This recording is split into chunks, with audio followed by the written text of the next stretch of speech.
Hello दोस्तों, कैसे हैं आप सब लोग। आपका हमारे चैनल में हार्दिक स्वागत है। आज की हमारी कहानी का शीर्षक है बहू का राज। अगर आपको हमारी कहानी अच्छी लगे तो चैनल को लाइक, शेयर और सब्सक्राइब करना ना भूलें। धन्यवाद। अरे अरे, ये कुंती की बहू को क्या हो गया? कैसा हुलस हुलस कर नाच रही थी। सास ससुर सामने बैठे थे और वो नाचने में मगन थी। चलो नाची तो नाची, पर गाना भी कौन सा था। सास गारी देवे, देवर जी समझा देवे, ससुराल गेंदा फूल। अभी अभी किसी रिश्तेदार की शादी से वापस आई देवकी जी तिलमिला रही थी। आके अपनी बहू रोशनी से बोली, अब तू ना नाचने बैठ जाना, मुझे पता है कितने अरमान हैं तेरे अपनी बेटी नीरू की शादी में नाचने के। रोशनी ने उन्हें चाय दी और कहा, माँ मैं आपकी बात हमेशा मानती हूँ तो अब भी मानूंगी। 80 साल की देवकी के 3 बच्चे थे, 2 लड़कियाँ और 1 लड़का। उनके पति रविंदर जी की अकस्मात मृत्यु तब हो गई थी जब तीनों ही बच्चे बहुत छोटे थे। उन्होंने खेती बाड़ी, घर बाहर सब संभालते हुए तीनों बच्चों की परवरिश बहुत प्यार और अनुशासन से की थी। इसीलिए तीनों बच्चे अपनी माँ के खिलाफ कभी नहीं जाते थे। दोनों लड़कियों का विवाह देवकी जी ने बराबर के परिवार में किया था, क्योंकि उनका मानना था कि एक जैसे परिवार में पले बच्चे जल्दी ही आपस में सामंजस्य बिठा लेते हैं और उनकी गृहस्थी आराम से चलती है। रोशनी को बहुत अच्छे से देखभाल कर उन्होंने अपने बेटे मयंक के लिए पसंद किया था। देवकी जी को पोते की बहुत चाह थी, पर विवाह के 10 साल बाद उनकी पोते नीरू का जन्म हुआ तो उन्होंने नीरू का दोनों हाथों से और खुले दिल से स्वागत किया था। बहुत लाडली बन गई थी नीरू अपनी दादी की। फ़ोन की रिंग बजी तो रोशनी अंदर चली गई। जब बाहर आई तो देवकी जी ने पूछा, बहू किसका फ़ोन था? भाभी का फ़ोन आया था माँ, रोशनी ने कहा तो देवकी ने फिर कहा कि जब से तुम्हारे भाई का स्वर्गवास हुआ है तुम्हारी भाभी का फ़ोन ज़्यादा ही आने लगा है। वो अकेला महसूस करती हैं इसीलिए फ़ोन कर लेती हैं। आंखें चुराते हुए रोशनी ने कहा।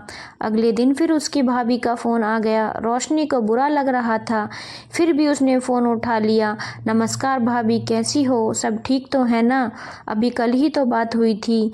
हमारा क्या सही क्या बुरा रोशनी, इतनी परेशानी हो रही है घर चलाने में। तुम्हें तो पता ही है ना, विशाल की इतनी कम सैलरी है, उसे भी घर नहीं चल पाता। 30 साल का हो रहा है, उसकी शादी भी करनी है और विकास भी नौकरी ढूंढ रहा है। तुम ऐसा करो, 50,000 रुपये भेज दो जिससे हमारा काम हो जाए।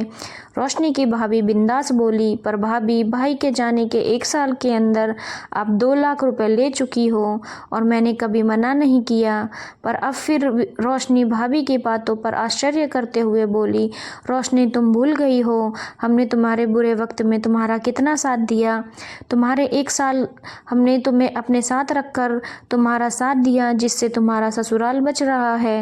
रोशनी की भाभी मुंह बनाते हुए बोली, आप कहो तो मैं दोनों की नौकरी लगाने की बात करके देखूं। आहत स्वर में रोशनी बोली, क्यों नौकरी क्यों? मयंक जी का मसालों का फलों का इतना बड़ा व्यापार है। नीरू शादी के बाद चली जाएगी और मयंक जी के शरीर में कौन सा सारी उम्र ताकत बनी रहेगी। तुम मयंक जी से उन्हें अपने व्यापार में शामिल करवाने की बात करो, वरना मैं खुद मयंक जी से बात करूंगी। बेहिस लहजे में भाभी बोली। रोशनी से आगे सुना नहीं गया और उसने फ़ोन रख दिया। सारा दिन अनमनी रही रोशनी, चिंता की लकीरें उसके माथे पर दिख रही थी। रात हुई तो जब सोने के लिए लेटी तो अपने पति मयंक से कहा, सुनो हमें नीरू और माँ को सारी बातें बता देनी चाहिए। रोशनी हिचकते हुए बोली, पर रोशनी कोई समझेगा नहीं। मयंक समझाते हुए बोला, नहीं जी, अब हमें सब बताना ही होगा। बोलकर रोशनी सो गई।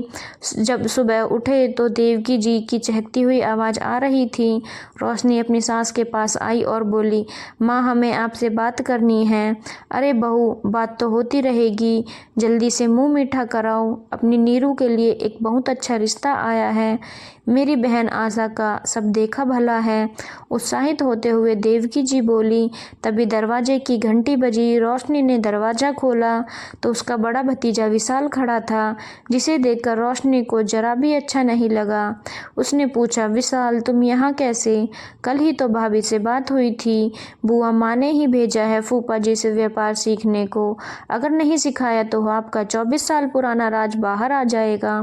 विशाल ने निर्लज्जता से अंदर आते हुए कहा। रोशनी के लिए सब संभाल पाना मुश्किल हो रहा था, पर उसने हिम्मत की और अपनी सास से कहा, माँ मुझे आपसे और नीरू से कुछ कहना है। विशाल की मुस्कुराहट ये सुनकर और चौड़ी हो गई। हाँ हाँ बहू बोल, तूने कहा था तुझे बहुत ज़रूरी बात करनी है। देवकी जी ने चारपाई पर बैठते हुए कहा और नीरू को अपने पास बुला लिया।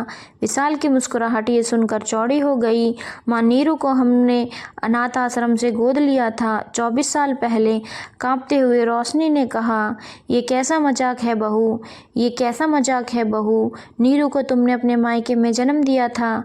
देवकी जी ने रोशनी की बात काटते हुए बोला, नहीं माँ, जब 10 साल तक हमारे घर संतान नहीं हुई तो तुमने रोशनी को कितना प्रताड़ित किया था, मुझ पर दूसरे विवाह का कितना दबाव डाला था। माँ मैं आपकी बात टाल नहीं सकता था और ना ही रोशनी के साथ नाइंसाफ़ी करना चाहता था, इसीलिए मैंने ही ये उपाय सुझाया था। क्योंकि तुम बच्चा गोद भी नहीं लेने दे रही थी, हॉस्पिटल जाकर आपको ये खुशखबरी देने का नाटक हमने किया कि आप दादी बनने वाली हो, पर उसकी प्रेगनेंसी और डिलीवरी में बहुत दिक्कत आ सकती है, इसीलिए इसका सारा समय आराम करना होगा। तब आपने इसको मायके भेजने को कहकर हमारी मनचाही मुराद पूरी कर दी थी। इसके मायके में इसके माता पिता, भाई भाभी और दोनों बच्चों को ये राज पता था। मायके में भी रोशनी बिल्कुल प्रेग्नेंट महिला बनकर रही, जिससे पड़ोसियों को भी कोई शक नहीं हुआ। जैसे ही 9 महीने पूरे हुए, हमें अनाथ आश्रम से फ़ोन आ गया कि कोई 1 दिन की बच्ची छोड़ कर गया है। उस बच्ची को हम घर ले आए और वहीं हमारी और आपकी आंखों का तारा बनी। नीरू पूरी बात सुनकर शांत हो गई। अब रोशनी और मयंक नीरू को देख रहे थे। रोशनी बोली, बेटा तुमने हमारी सूनी जिंदगी खुशियों से भर दी।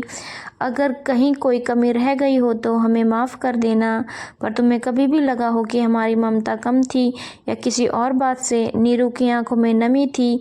उसने आगे बढ़कर अपने मम्मी पापा को गले लगा लिया और बोली, आपने मुझे नई जिंदगी दी है मम्मी पापा, आपने मेरी सारी इच्छाएं पूरी की हैं, मुझे एक अच्छा परिवार दिया है और अब आप दोनों के लिए मेरे मन में प्यार और सम्मान और ज़्यादा बढ़ गया है। अब दोनों की नज़रें देवकी जी की ओर उठी। अपनी ओर देखता पाकर देवकी जी ने कहा, जो कुछ अतीत में मैंने किया वो सही नहीं था। नीरू भले ही गोद ली गई है, पर अब वो मुझे मेरी जान से भी ज़्यादा प्यारी है, मेरी अपनी पोती है। रोशनी ने कुछ दूर खड़े विशाल को देखा तो वो झेंपता हुआ बाहर निकल गया। माँ पापा और भाई के जाने के बाद से इसी राज को लेकर भाभी 1 साल से लगातार उसको ब्लैकमेल कर रही थी, पर अब जब उनकी निगाहें पति की मेहनत से बनाए व्यापार पर लगी तो उसने सब खुद सच बताने का फैसला कर लिया था। सच तो वो पहले ही बताना चाहती थी, पर मयंक उसको हमेशा रोक लेते थे। आज भाभी और विशाल की गंदी नज़र उसके घर के प्यार की दीवार को भेद नहीं पाई। इसका आभार वो बार बार ईश्वर को दे रही थी। धन्यवाद दोस्तों। अगर आपको हमारी कहानी अच्छी लगी हो तो चैनल को लाइक, शेयर और सब्सक्राइब करना ना भूलें।